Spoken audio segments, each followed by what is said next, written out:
So there are 5 ways to not freak out in tense situations. I'm going to cover all of them, starting from the most basic, the most cheapest tricks to the most advanced long-term solutions.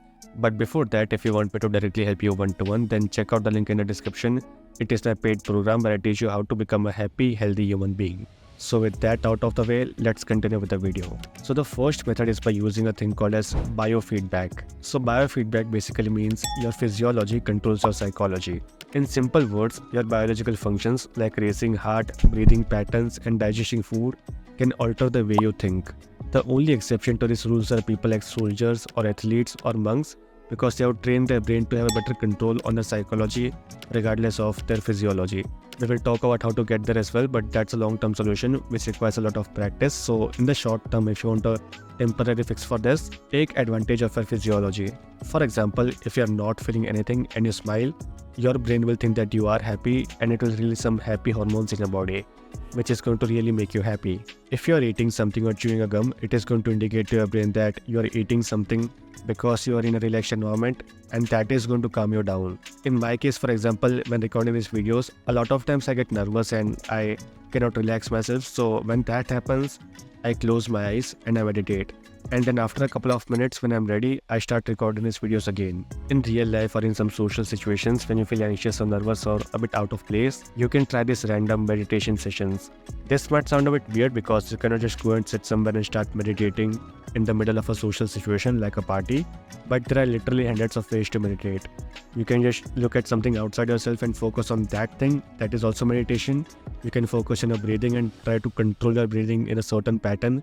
That is also meditation. You can focus on your forehead or some other part of your body, and that is also meditation. If there is something very specific that makes you nervous all the time, for example a certain person or giving presentation or something, try to meditate while you are in the situation, and your brain is going to associate the feeling of doing that thing with the feeling of being calm, and that is going to relax you in the long term. The next method is being prepared by seeing the future and expecting yourself to make mistakes. So the best way to not get surprised by a difficult situation is to prepare for it beforehand. And for doing that, you need to sit and think, what are the difficult situations I can get into in the next few days or in the next few weeks? For example, it can be a difficult conversation that you eventually plan to have with your friend because that friend is being toxic.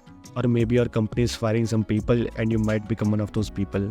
So prepare for these situations and don't visualize yourself as this perfect guy who can say anything to anyone. Assume that you're going to be quite nervous and anxious in the situation and prepare for the situation while keeping that in mind. Even if the situations don't really happen, by imagining yourself in these situations, you're psychologically training yourself on how to face the situations, which is going to help you anyway. The next method is called the storybook method, which is not only useful in some uncomfortable situations, it is also very useful in some general social situations because it increases your situational awareness. So for doing this, you need to think of yourself as a storybook character and talk to yourself like that. So this is pretty difficult to understand with words, so I'm going to read you a part of a novel, and that is how you're supposed to think. So it is the evening of 24th December, the day of the Christmas, and I'm supposed to go to my friend's place for celebrating it.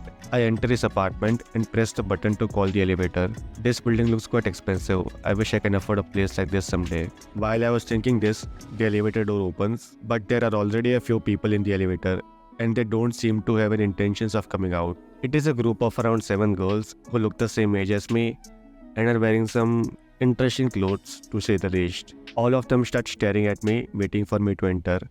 I should probably take some stairs because the elevator might feel very stuffed if I enter. Well, I'm lying to myself again. I'm just feeling too nervous to be around these girls. Are you going to enter?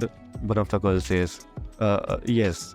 I say and enter the elevator. Some people might consider this place to be heaven, but for me, this place could not be any more uncomfortable. I also did not like the attitude of that girl. Time goes on and what is supposed to be a few seconds feels like hours to me.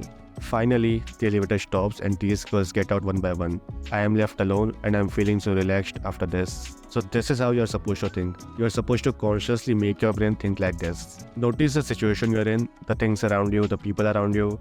Notice the emotions you are feeling and the reason why you are feeling those emotions. Having a dialogue with yourself like this, having your inner monologue, can detach the emotion you are feeling from the situation, and that calms you down.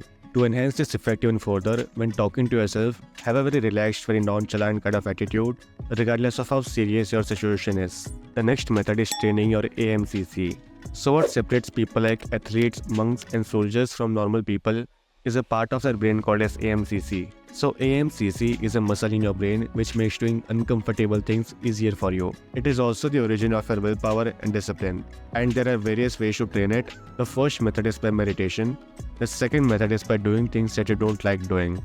For example, taking a cold shower or even meditation. And the third way is by doing things that require courage. So whenever you get in a situation when you're feeling nervous for doing something, force yourself to do that thing anyway. This will increase the size of our AMCC and train your brain to overcome the feeling of discomfort. The last method is called the hot air balloon method.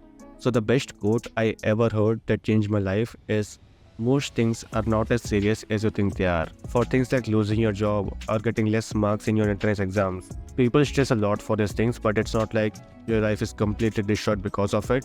Eventually, time will go by, you will figure things out, and you're going to end up somewhere. The only damage here is the worry that you create for yourself. And this is even more true for small disappointing things in your day-to-day life. For example, your friends cancelling your plans at last minute or getting late somewhere. Just think of the last time you're feeling some negative emotion, things like anger, frustration, stress, anxiety, and chances are it was not for something serious. Unless an event can completely destroy your life to the point where there is no way to recover, which is very rare by the way, because what can an event like that be? Don't take that event very seriously. And the next time you feel even a small negative emotion like stress because of something, think of the bigger picture and how much your life can change because of that thing.